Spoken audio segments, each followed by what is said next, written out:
Hey, what's going on, everyone? Justin here, and I got a really cool video today, and it's my TBR for the History Challenge Readathon, and this is a sort of history-based readathon event that I'm co-hosting with three other really cool people. We got Emma over at A Couple Books, Jenny at Bookish Shenanigans, and Justin at Ghost Reader. And we got, we got a Twitter handle and I think a Instagram handle as well. I'll leave links to those down below, so go ahead and follow the Twitter page if you want to stay up to date on the reading sprints and all that kind of stuff that we're going to be doing. I'll leave links to all of our announcement videos below where we talk about, the nuts and bolts and stuff. But just a quick overview, just to participate, all you got to do is in between the dates of August 17th and I think the 30th, during those 2 weeks, is just to read a non-fiction history book. Like I said, we're just trying to get history a little bit more in the spotlight, I guess, in the booktube universe. But anyways, we do have kind of a bingo board with some other kind of additional prompts just to kind of get people thinking about different ways to look at history and different kind of subgenres and types of history books that one can read. I'll put up there just for a little bit. I talk all about them in we talk all about them in our announcement videos and stuff.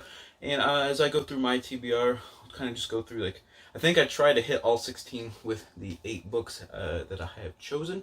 And right before I get started with that, what I did was my favorite topics in history have always my favorite history topics historically have been ancient history, Greek history, Roman history, and medieval history. So I made sure to include one of those, one of each of those kind of eras in my TBR. Then I also added several other books, so make sure to stay tuned for some of the ones at the end, because they're a little bit different from, maybe not so much different from what I normally read, but just kind of different from the first half, which are specific era specific type books.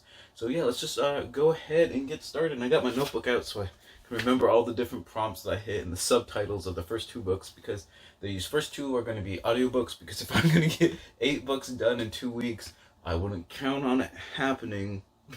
I'm definitely gonna have to get some audiobooks. Alright, so let's get started. The first book that I'm gonna be listening to is gonna be Horse, Wheel, and Language: How Bronze Age Writers from the Eurasian Steppe Shaped the Modern World by David Anthony.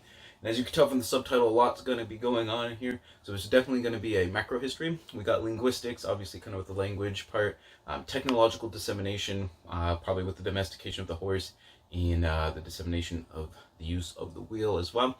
Probably primitive economics is probably going to be going on, as well as a lot of anthropology and archaeological finds, stuff like that. So it does sound like a really cool book, kind of, like I said, the beginning of these really important innovations and the progress of mankind, and kind of how it started, and kind of what we know about it, and how it spread from the world from the Eurasian steppe. So I think that one's going to be pretty cool. So that's going to be my ancient history book. So obviously it's going to cover the ancient history prompt. Probably the first 3 or 4 books would cover anyone else's ancient history. It's just I read so much classical Greco-Roman and so much medieval stuff.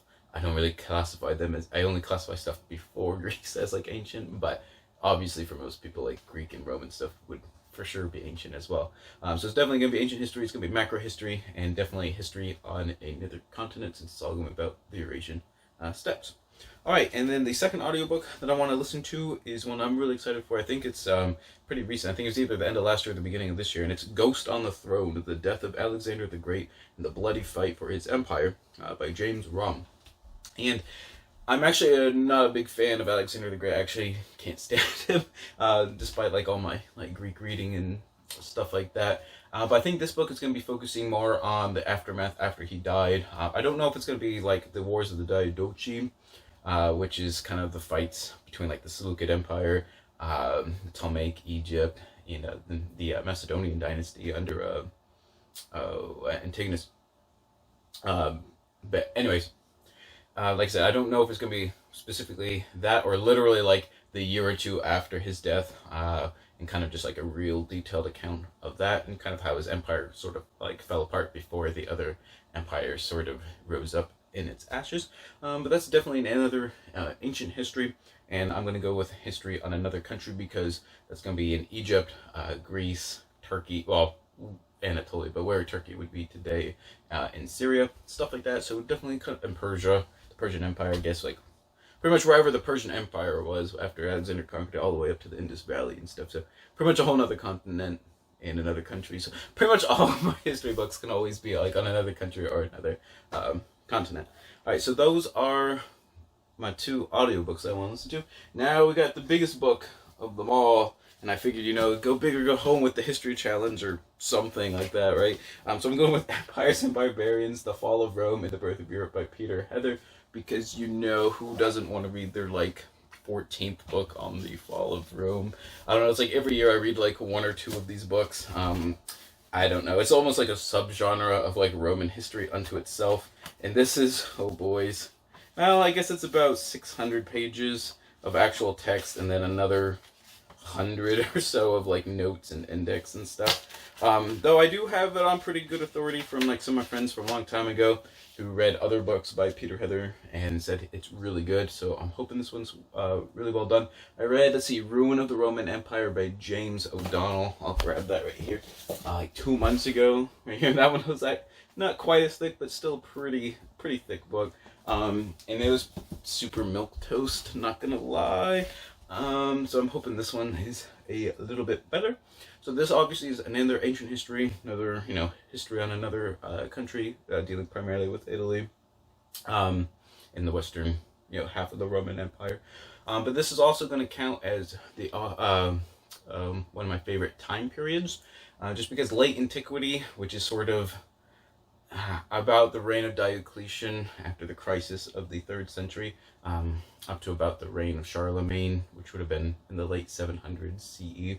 But kind of that 500-600 year period around, I don't know, like I said, 300 to 800 is known as late antiquity. And it's kind of like it's, the fall of Rome, but it's also kind of the beginning of medieval, there's kind of it's that transitionary period between the classical world and the medieval world. And you just have a lot of a lot of just weird cultural stuff, obviously going on, economic shifts, religious shifts, cultural shifts, political shifts. Everything is just changing, especially, in Europe and stuff, in the Mediterranean world as a whole. So I think it's really cool, and yeah, just one of my favorite time periods. So that one will cover that one as well.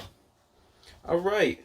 In book number 4 for a medieval history, since we covered ancient, Greek, Roman, now we're on to medieval, I have to pick a shortest book because that one is such a monster of a book. I'm going with, I don't think I read any of these Osprey illustrated editions, I think, yet in 2020. So I'm going to take advantage and read the first book in the Warrior series, Norman Knight, 950 to 1204 AD. This one is authored by Christopher Gravitt, and it is illustrated by Krista Hook.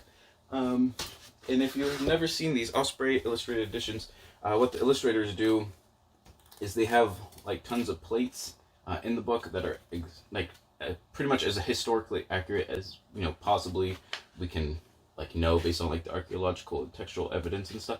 And they're really highly detailed and stuff, and they're just really awesome. This is also, I would consider, a micro history because it's dealing specifically with Norman Knight in these this 250 year span, so it's very focused in on something.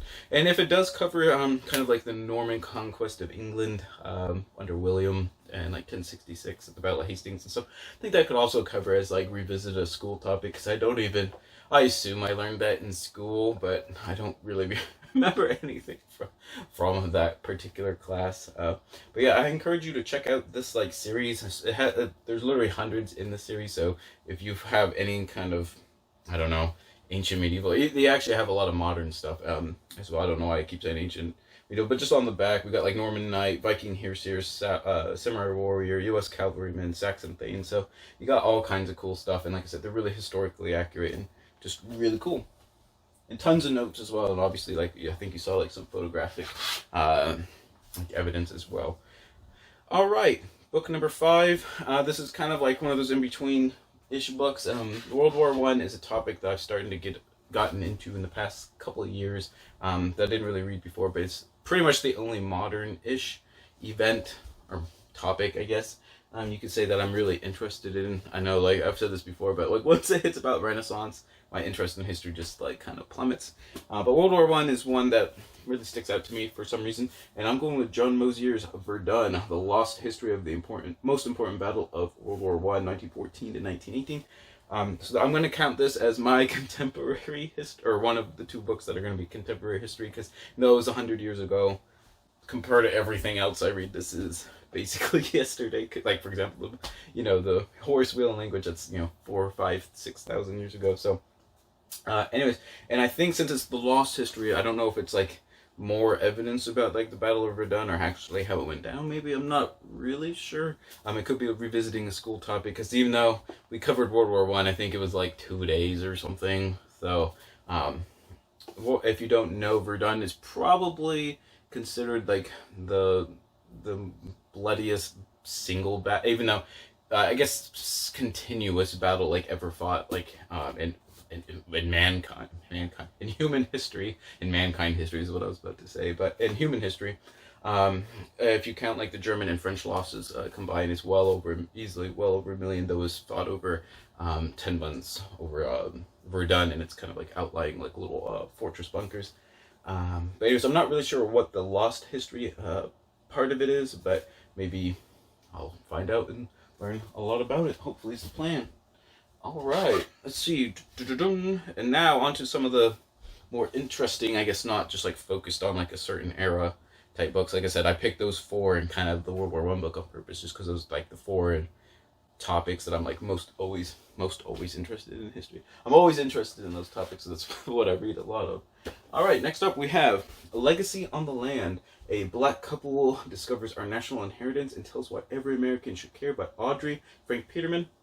So first of all, and this is definitely a woman author, I kind of cheated. I started this book last month, but then I realized this would be a great book to fit a bunch of prompts for the History Challenge readathon. And I was like, okay, I'll just like read the first chapter and then put it down. But Audrey Peterman does most of the writing in the book. And this one's kind of cool because I think I was supposed to get a hardcover or something, but I ended up just getting like an autographed edition instead.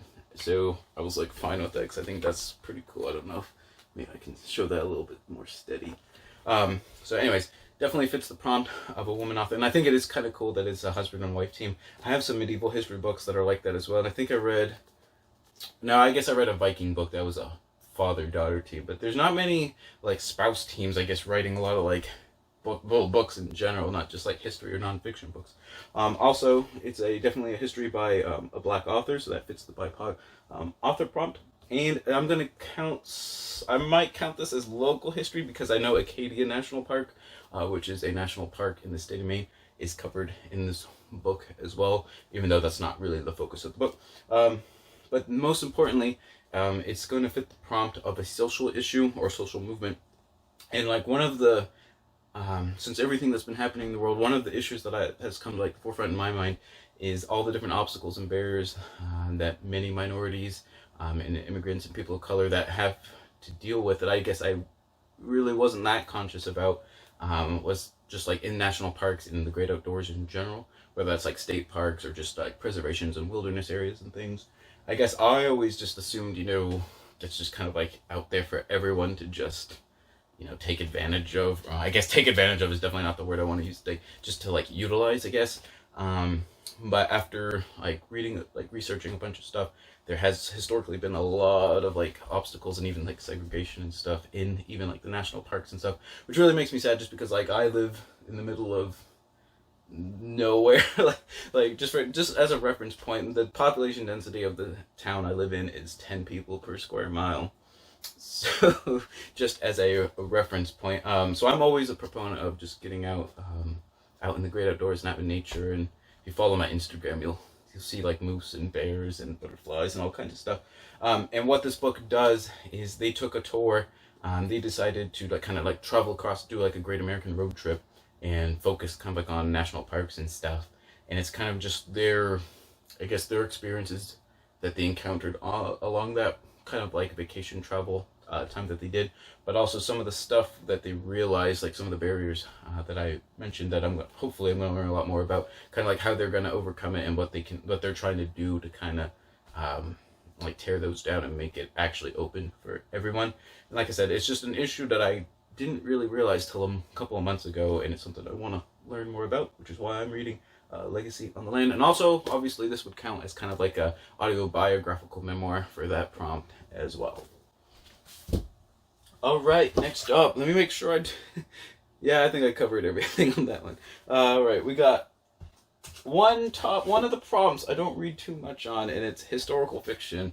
And we put that in there just for people that really enjoy that genre. You actually can learn quite a bit of history from really well-written historical fiction. It's not a genre like I've really ever read, but I got a book that kind of fits into like the myth and folklore and kind of historical fiction quite well, and it's Melody Talik's The Undiscovered Islands, and it's illustrated by Katie Scott, and it's an archipelago of myths and mysteries, phantoms, and fakes. So it's all about different islands and lands and stuff that apparently turned out that people thought existed and, just don't actually exist, That's why they're called, like, the Undiscovered Islands. Kind of like El Dorados, but, like, islands and whatnot.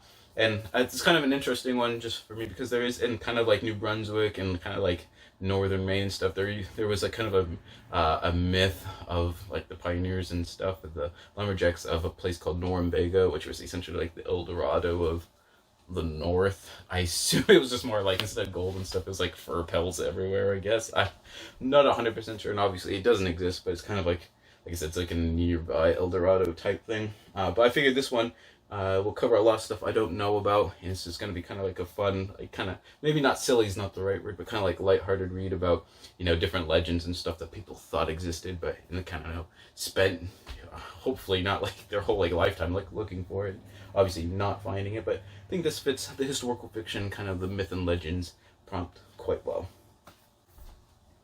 All right, and lastly, I'm going to go with The Reef, The Great Barrier Reef, From Captain Cook to Climate Change, A Passionate History by Ian McCalman. And I'm not exactly sure, I had to throw in some kind of nature book in here. I read tons of nature books. I was like, can I actually go 2 whole weeks without reading anything? So I'm like, I'm going to kind of squeeze that in there, hopefully, and that'll get me by. And I'm going to count this as sort of like a micro history. It's kind of like a blend of macro and micro, but I'm going to classify as a micro history as it's just focusing on just the Great Barrier Reef over time. And from reading the chapter list, it seems like he focuses on like little vignettes and biographies of individuals that dealt with the reef. The first part is Terror, which is the explorers and navigators who first had to deal with it with Captain Cook and Matthew Flinders and stuff. The second part is Nurture, which I assume is people like studying the reef and things like that. And then Wonder is kind of dealing with, all the technical, like scientific discoveries and stuff, but as well as sort of the environmental problems, obviously with like coral bleaching and stuff in modern times. And that's partly actually why I chose this book. I watched a documentary called I can't remember, it was called Finding Coral or Chasing Coral, and made me super depressed because I knew about coral bleaching, I just didn't know like all the stats on how bad it was. So it's really bad. So I wanted to read a book on coral and something about coral, and I already had this book called The Reef. So yeah, definitely I hope it covers a social movement dealing with kind of like and some sort of green ecological movement, or organizations that try to protect the Great Barrier Reef and stuff at the end of the book. Like I said, it's kind of a micro history, obviously dealing fits the prompt of like another country and another continent and stuff, because technically it's the Great Barrier Reef, but I'll just like count that as part of like Australia and stuff as well. So there you have it. Those are the 8 books I'm gonna try and finish in that 2-week span. Not sure I'll count on it. I don't know. We'll see. We'll see. If I just take like 2 days, I might take like a day off in like the middle of the week, maybe like a Thursday or Friday, and just like read all day. Or I might be able to try and sneak a book into work when no one's looking. I don't know. Don't tell my bosses that. But anyways, thank you so much for watching the video. If you're participating in the history challenge, leave a comment down below. I want to know what you're reading, and if you have a video, or you're going to be putting up a TBR video, leave that down below as well, so I can go over and watch it. I'm always on the lookout for cool recommendations and seeing who's going to be involved with the history readathon. I just think it's really cool getting history kind of like I said, just in the public image of BookTube and everything. But don't forget to check out my Twitter and the other Twitter, the readathon Twitter, I guess is what I should say. My Instagram and all that cool stuff. Leave some comments, comment, subscribe, everything cool like that. And whether you're participating in the history challenge or not, always remember, read victoriously.